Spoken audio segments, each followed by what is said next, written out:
Good afternoon, everyone. I'm Andy, and welcome to this week's Team Kentucky Update. We start the way we always start, with a red hot economy here in Kentucky, where we are out each and every day hustling for that next group of jobs, hustling for that next opportunity, making sure that there is a good, stable job for every Kentuckian to support themselves and to support their families. Since I became governor, we've set every record in the books. Now, over 1,100 new location and expansion projects, over 60,500 new jobs, and a record $35 billion in announced private sector investments. I'm happy to say we've had a busy month with several great new location and expansion projects that were approved by KEDFA today. 6 new location and expansion projects were approved for incentives. They total nearly $53 million of investment in our Commonwealth, and they create 211 new full-time jobs. We also saw the approval of job retention projects for companies with 3 locations, one company with 3 locations that currently employ 300 Kentuckians. And 3 small businesses in Fayette and Jefferson counties were awarded state support through the Small Business Tax Credit Program, which has supported 31 companies statewide so far in 2025, creating 94 new jobs. Today's approvals include Aegis Sortation in Jefferson County, E&E Hardwood in Bell County, Process Machinery in Shelby County, Taubman C Steel and Wire in Henderson County, Meggitt Aircraft Braking System Kentucky in Boyle County, Giver Technologies in Scott County, and Qualex Manufacturing in Fayette, Madison, and Scott counties. So today I want to highlight some expansion projects from that list from several companies that have been around in Kentucky for a long time.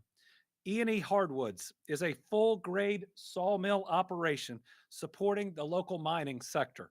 Today, company leaders announced plans to add 37 new jobs and invest $2.1 million to expand their Bell County operation.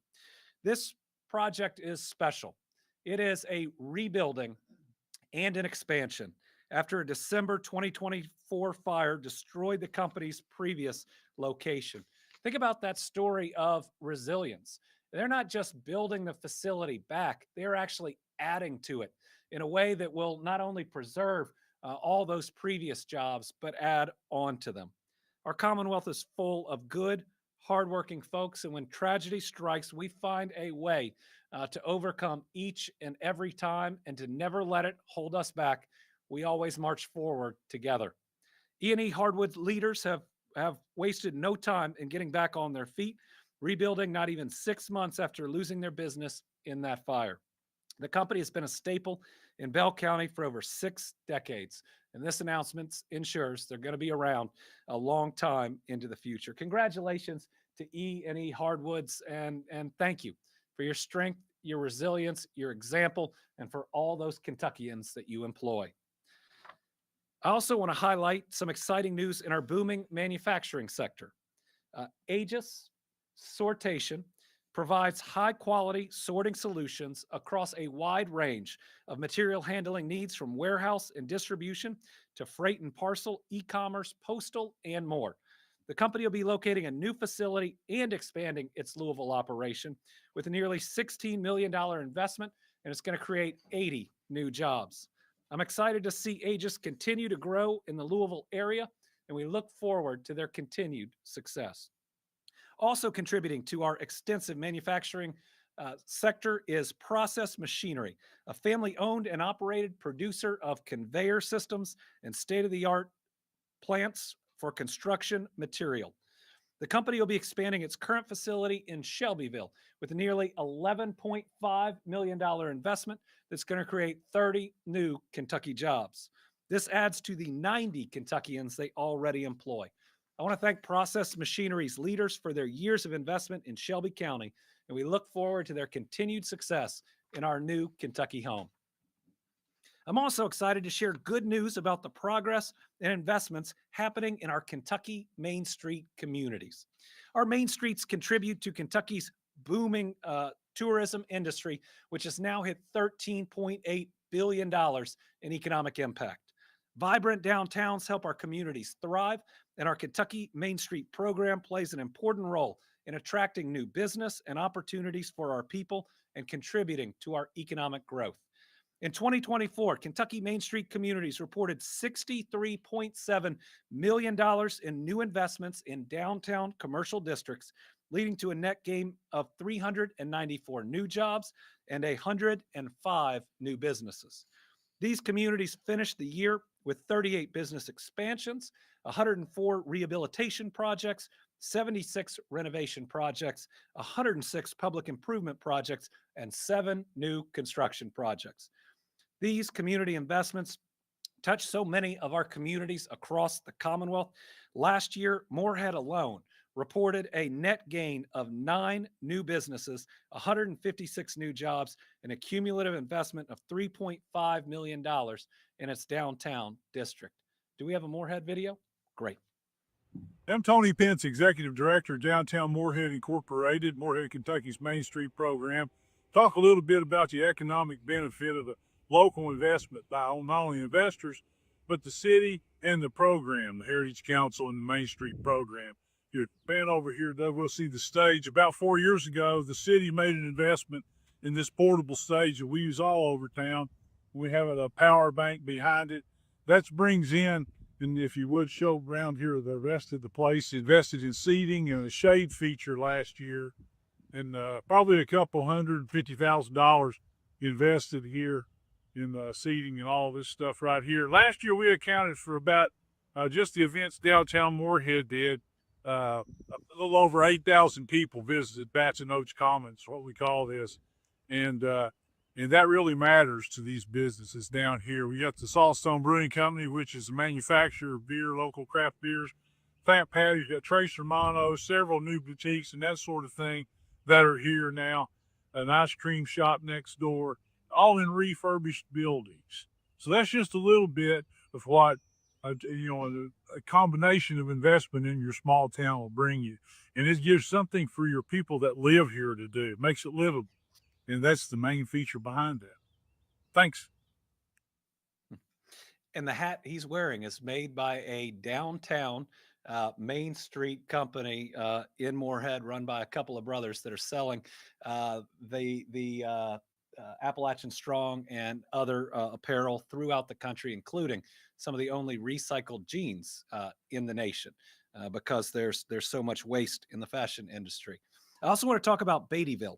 They have a population of 1,250 in the town, but they've demonstrated that small towns can thrive, reporting a new gain of 4 new businesses.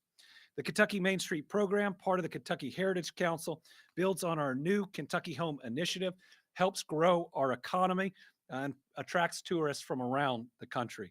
We thank all the hardworking Main Street directors and all of their staff. They put everything into these initiatives, and it helps all of us. Their dedication is building stronger communities for the future. So to learn more about Kentucky Main Street programs and the 2024 report, visit heritage.ky.gov. All right. April is recognized nationally as Second Chance Month. In Kentucky, we believe in second chances and that helping people get back on their feet is a win-win. It reunites families, it helps our communities, and it helps our booming economy. By investing in second chances and re-entry initiatives, we have seen recidivism and crime reduced. That makes our schools, our workplaces, our churches, our parks, all of our communities that much safer. I recently announced that Kentucky has achieved another historically low recidivism rate. Nearly 70% of people released from state custody in 2022 have not been reincarcerated over the past 2 years. As governor, but also as a dad, one of my top priorities has always been and will always be not just public safety, but ensuring that people actually feel safe in their communities. And so today, I'm announcing additional steps we're taking to help offenders become productive members of society so they never commit that second or third or fourth crime. With the assistance of a more than $668,000 grant, we are launching more than a dozen vocational training programs at several of our state prisons. Through this initiative, inmates can receive training in a wide variety of vocations, such as commercial vehicle operation, basic construction skills, cosmetology, HVAC, painting and plumbing, as well as others. Our reentry population represents an underutilized pool of workers that can fill our workforce needs. This will ensure that those returning to Kentucky communities are work ready on day one. And we've seen having a stable job where you can support yourself is one of the most effective ways to preventing someone from ever committing that next offense. Our new programming is being implemented right now, and the courses will go live as soon as they're ready. The Kentucky Community and Technical College System is a key partner in delivering several new programs, and we look forward to expanding those efforts. President Quarles has been all in on this, has been a great partner in helping us work towards our goal. It's anticipated that the vocational programs will be live as early as this summer, with others launching in the spring of 2026. Last October, we announced one of the first of these, that the Kentucky Correctional Institution for Women was working to establish a licensed cosmetology school, which is the first time in Kentucky's history that a prison has a cosmetology school. And I'm proud to announce that we anticipate that inmates will begin instruction in July. The women who complete this program and pass the examination will leave prison with a professional license. That will allow them to support their families and plan a brighter future. Today, I'm glad to have two people who've helped make these programs successful, and that is Carrie Harvey, my special advisor who has led reentry efforts, as well as Department of Corrections Commissioner Cookie Cruz. Carrie, Commissioner, if you all would join me and share a few words.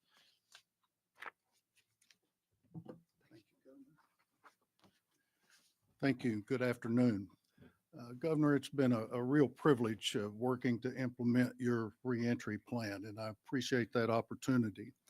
I'm happy to report that the plan is working.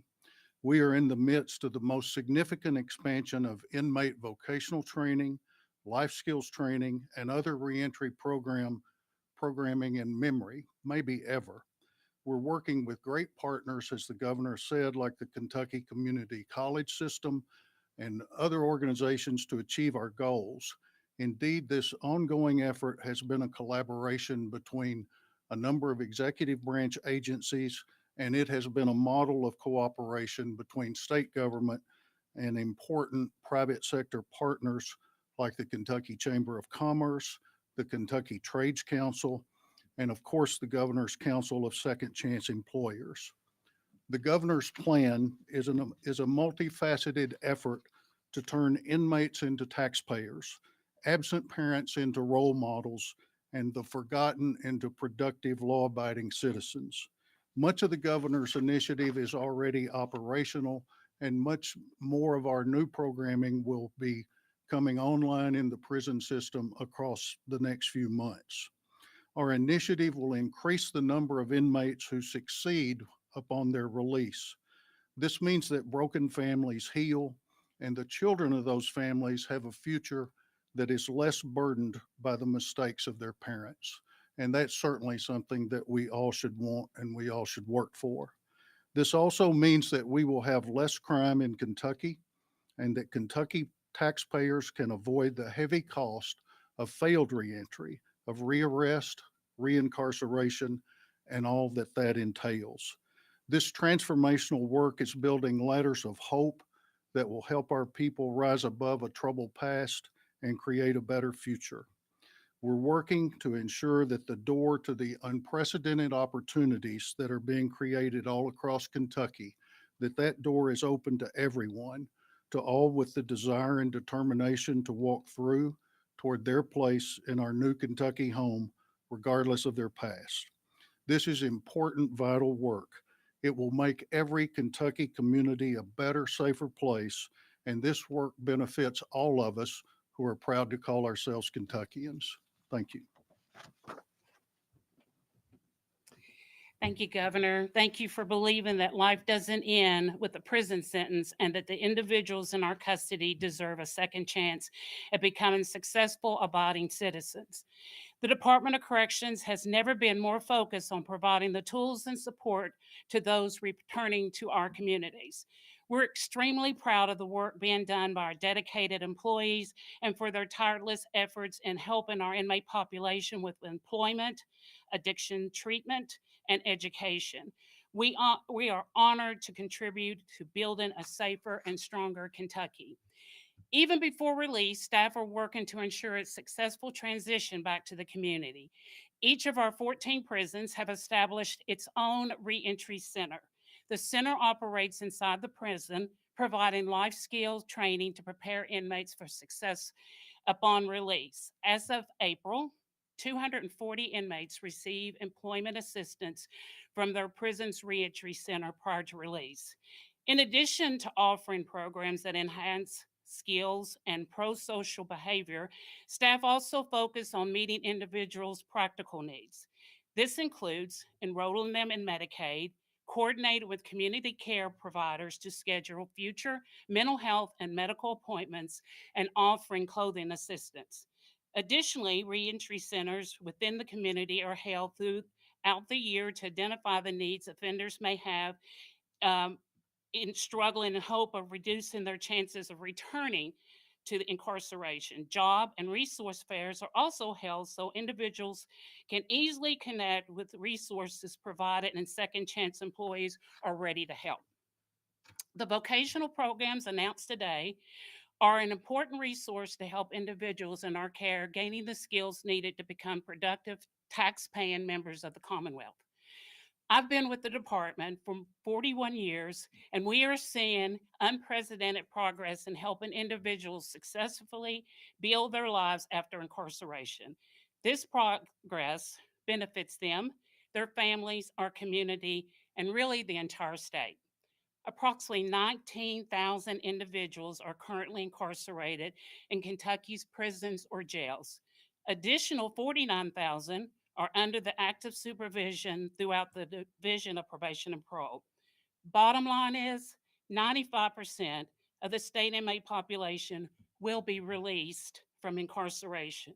And when we invest in their success, we invest in our future and public safety. I am thankful for you and your administration in investing in second chances. And I promise we are using this investment to the fullest and working to ensure that it moves Kentucky forward.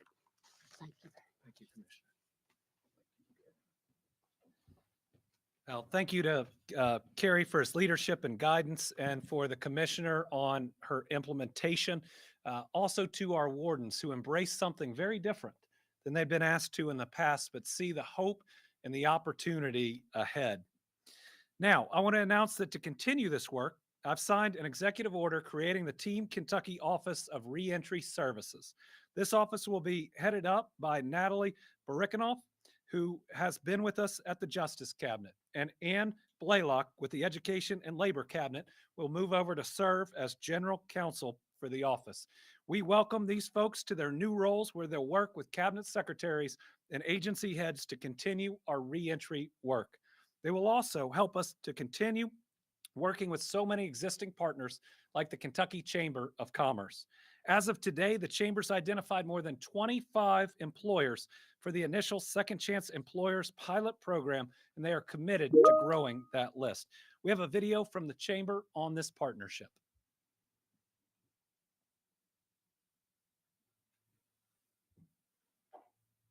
Is for our Fair Chance Hiring Month. Here in Kentucky, we are leading the way on fair chance hiring. For the Kentucky Chamber, this is not just a social justice issue. This is an issue about Kentuckians, our workforce, and employment. We are proud here at the Kentucky Chamber that we have been able to train over 200 businesses here in Kentucky on fair chance hiring practices. And we've been able to place over 550 Kentuckians into jobs that will get them set for their next step in life. We know that a job is key to reducing recidivism. Not just a job, but a paycheck and a career. That is why we support fair chance hiring, and we're thrilled to be part of this initiative. When we get reentry right, we have less crime. We save money that previously would have been reincarcerating these individuals. We heal broken families, and we make Kentucky safer. For me, it's also an issue of faith. Now, the Bible tells us that second chances aren't just the right thing to do, they're what we're called to do. And I think we really see that and feel that when we see one of these amazing success stories of when somebody is given an opportunity, how they can turn their life around and be one of the most dependable employees an employer has ever seen. So today, we're going to share one of those stories. Today, we have a video from Barbara Aker of More Than a Bakery, along with Cody Wooten. So I've been in prison 4 times, and it honestly felt like I was in an endless cycle. And I really thought for a long time the only way out of it was death. I knew that in order for me to succeed, for me to stay out, that a very big important thing would be me getting a good job. The thing about Cody is he's got fire in his belly and he's ready to go in. He's afraid of nothing, and everybody requests Cody to come help out in their area. He would get sent down to help in our pre-bake area, everywhere, and he's already been promoted. I'm in recovery. I go to school and I work full time.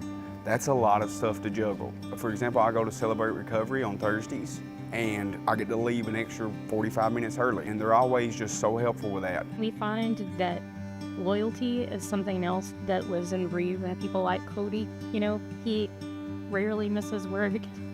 He's here on time. I can't say enough about what it does for our organization. It's strengthened our workforce here. More Than a Bakery believed in me when I was learning to believe in myself still yet. Because someone believing in you pushes you much farther than just you believing in yourself ever could. I love More Than a Bakery. It rocks. And don't give up. Whatever you do, just keep trying.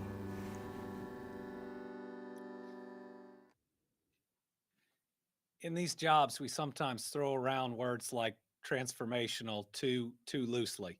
But I do believe that this initiative has a chance to be truly transformational for Kentucky. You know, by investing in people while they are still in prison, by giving them a set skill that they can not only support themselves, but possibly that family that they are going to reconnect with, we can make our communities safer, we can increase our workforce, and we can live out our faith and values. So to support this initiative, I'm also declaring April as Second Chance Month, and I'm going to provide this proclamation to Commissioner Cruz and Carrie Harvey.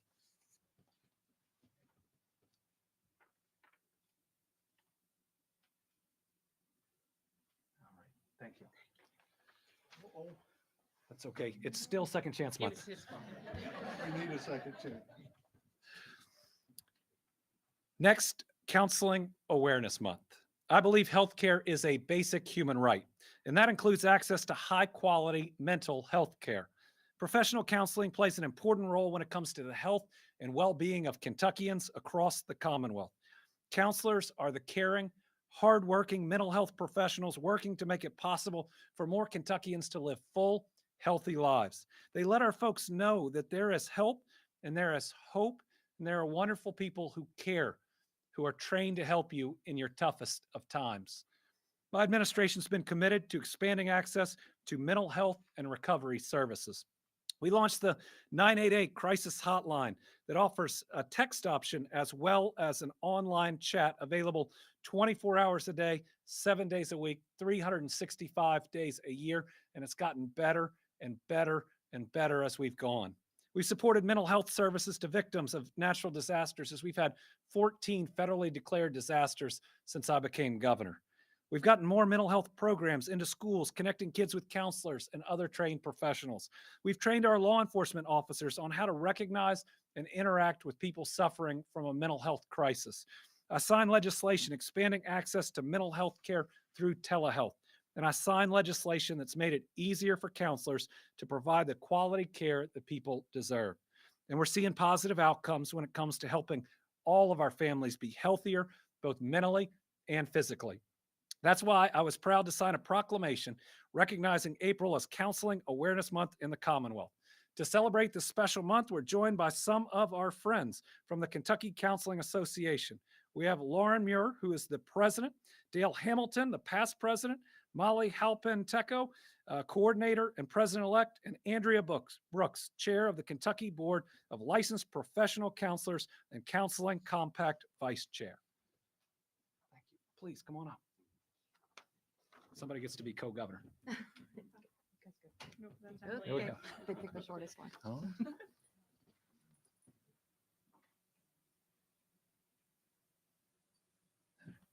Anybody want to say a word? All right. Thank you all. Thanks for what you do. Thank you. So to everybody out there, please take care of yourself. It's a tough world. It's tougher to be a young adult or a kid in Kentucky than ever before. It may be tougher to be an adult, the stresses that come with life and some of the things that we face. But remember, it's okay to not be okay. Whether it's the 988 line or reaching out and finding a professional, there is zero shame. There should be no stigma. I mean, this is a recognized area that we all sometimes go through more than our minds or our bodies are created to handle. And that's why we have these amazing people that you just saw, right? Because they've done a lot of training to be there for you at your toughest moment. So please reach out if you need help. All right, today I want to provide another update on severe weather that's brought historic flooding to portions of our state. As a reminder, I requested a major disaster declaration from President Trump on April 11th for the April flooding event. That sought individual assistance for our families, public assistance for counties. We are still waiting to see if that would be approved. Yesterday, we did see Arkansas rejected from receiving federal recovery aid, and I think several counties in West Virginia were rejected as well. That's concerning. But I think that we have, let me tell you, I've seen enough of these where I know that we have sustained enough damage in that April flooding for not just the initial counties that we applied for, but for many more to receive that aid. And our people are counting on the federal government, are counting on the president to sign that declaration so they can get the help that they need. I mean, you think about what we have been through. Just this year, we saw historic flooding in both February and in April.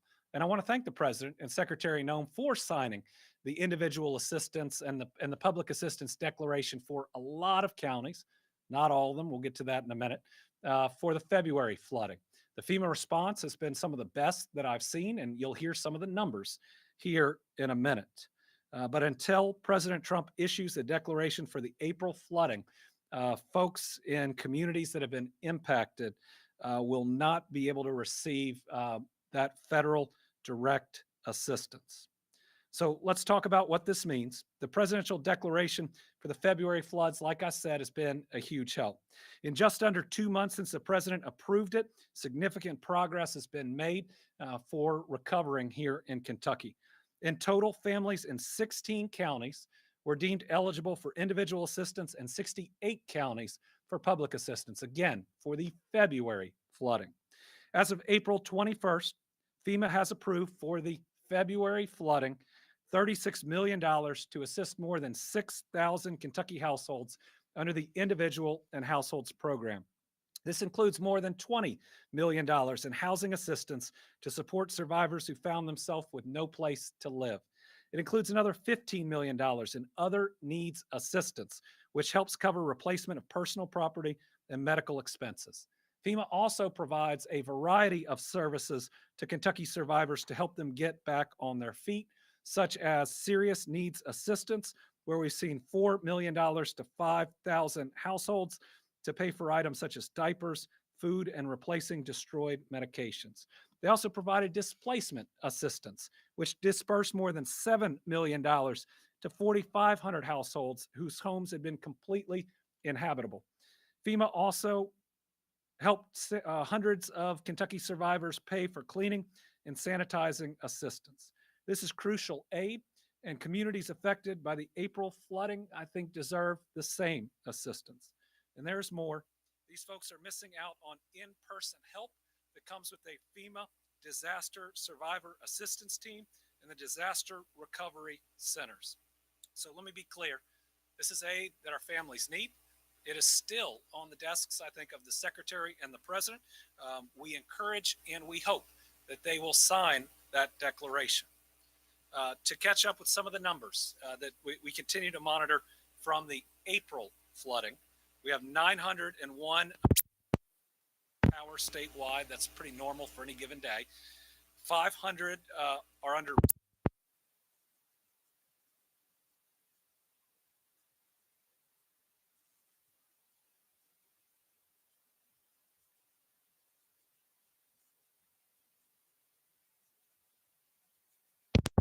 From over 500 in the height of this disaster.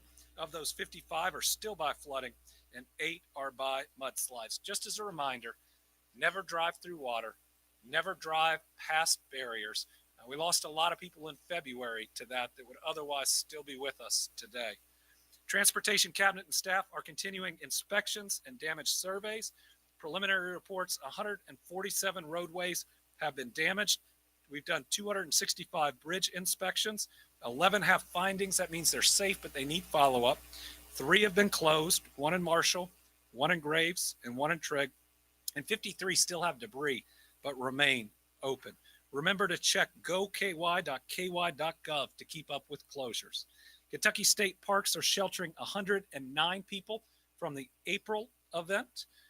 They are still sheltering 84 people in state parks and a separate 160 in travel trailers from the February event. A reminder, the Team Kentucky Storm Relief Fund is still open. It's paying for all of those funerals, and it's going to provide additional help to our people. So far, we've seen more than $1.15 million donated. And finally, our Team Kentucky All-Stars. This week, we announced the results of the first Teen Safe Driving Challenge, something that's really important to me because my son just got his permit and drove his mom to school today. And I think more about the safety, especially of our kids on the roadways now than ever. So this contest offered teens the opportunity to win some cash just by driving safely. Their skills were put to the test. 833 teens participated. Over 500 had a score of 80% or better. The top 4 safest drivers were recognized. They were Alejandro Ramirez Villanueva of Broadhead, Tasneem Mondhal of Lexington, Julia Kettering of Bowling Green, and Emily Emerson of Burlington. So today, these drivers and hopefully all teen drivers trying to do the right thing and to be as safe as they can are our Team Kentucky All-Stars. All right, we've got a lot of journalists with us today, 4 here in the studio and about 6 online. So we'll work through the questions, starting with Karen Czar.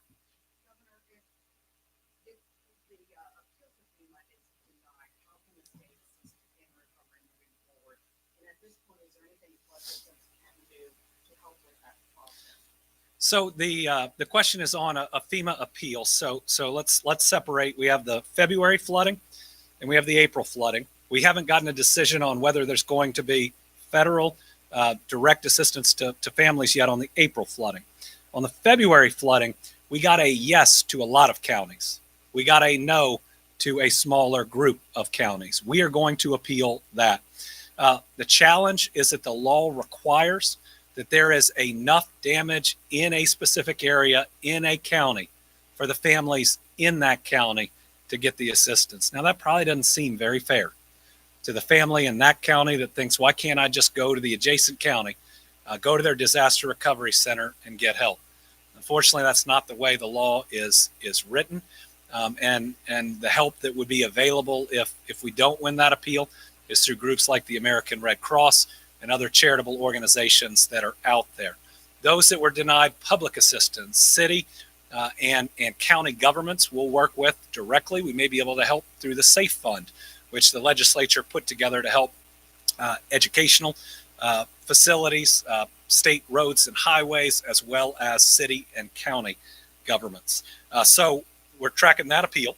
And let me go all the way through. The counties that were approved in February, it's going great. It's one of the best jobs I've seen FEMA do on the ground in this phase of the recovery. We'll be appealing the counties that didn't get approved there, and we are awaiting a decision on whether assistance will be there at all from the federal government for April. All right, Bodie. Sure. No problem. That's his only question. Gotcha.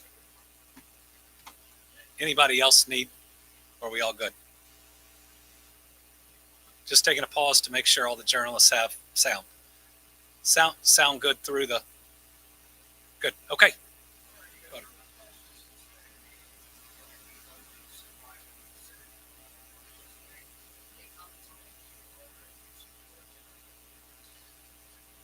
Yeah, I thought the letter from the state senators was professionally written, went to the heart of the challenge that's here. And in many ways, it's because the Real ID deadline has been delayed so many times that not enough folks went in and got it when the lines would be shorter. And now we're faced really with triple threat all happening at the same time, which makes the challenge even greater.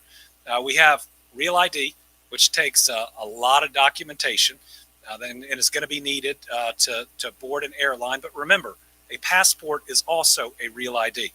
So if you're worried about the deadline, but you have a valid passport, you're still going to be able to get on that plane. It's actually considered a Real ID under the language. But we have the Real ID. We have the 60 to 75,000 15-year-olds that wanted their permit yesterday. And this is a one-time thing that once we get through, we'll balance out. And then we have some challenges, especially with the new vision screening, just for renewal of driver's licensing. And we're trying to work through all of them at the same time. I'm not satisfied with how we're doing. We need to be messaging more about how people can skip the line. Pretty soon we'll be able to bring in a third party to help out, especially on the driver's license renewals. We can do better, and we should be doing better. And I am pressing as hard as I can to get as many of these changes made as quickly as possible. I do want to go over this again because those that have the means to go visit an eye specialist as opposed to come into the DMV can skip the whole thing. If you go see an optometrist and you get your eyes checked and they know the form to fill out, you can do all this online, never have to schedule an appointment, and never drive in. I mean, we have I think it's over 100,000. I'm going to get you the number. More appointments being scheduled because of the vision screening than we used to. That means there's been a huge shift from online to in person, right as these other things are happening.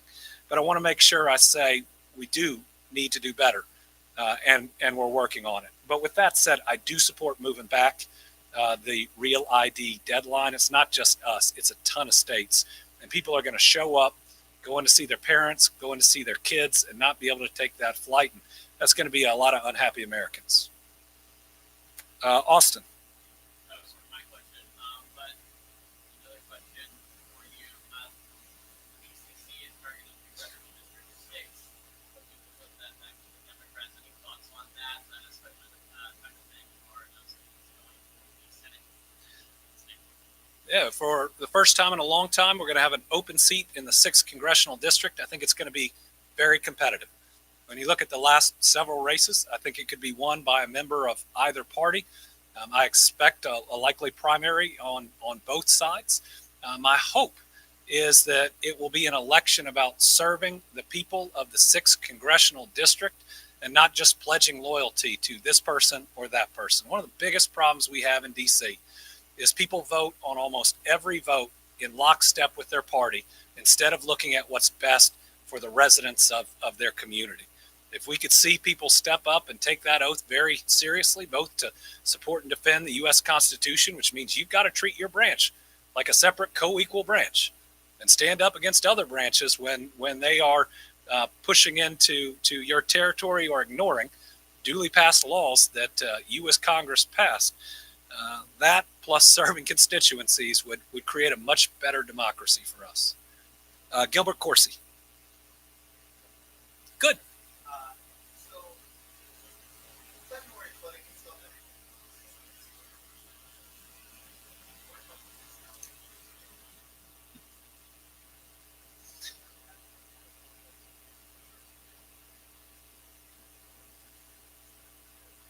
So right now it's a little closer than it seems. It took 10 days in February, and I think we're on day 14 here. But I understand people are anxious, and even 10 days seemed like a long time before. We're checking with the White House every day.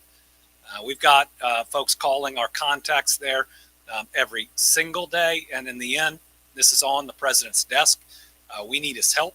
It more than qualifies under the law, and we hope he'll sign it soon.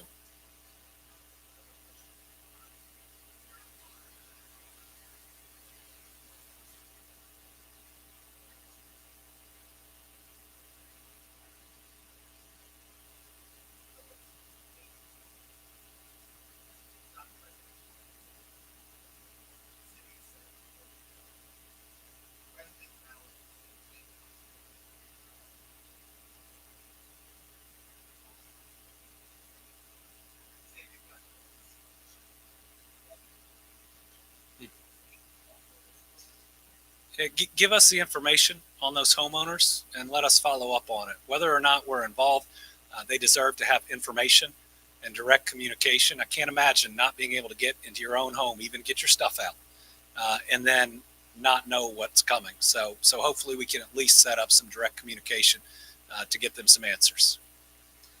Now we got Tom Latek over the phone, because it's not a Team Kentucky update without Tom Latek. Thank you, Governor. Good afternoon to you. I've seen photos that the desks and about everything else have been moved out of the third floor from the House and Senate chambers, and wondered, when is the Capitol itself going to close to visitors, and when are you going to have to move out? And I still have an office on the second floor that no one's told us what's going to happen there. Oh, so the news organizations ought to be getting notice.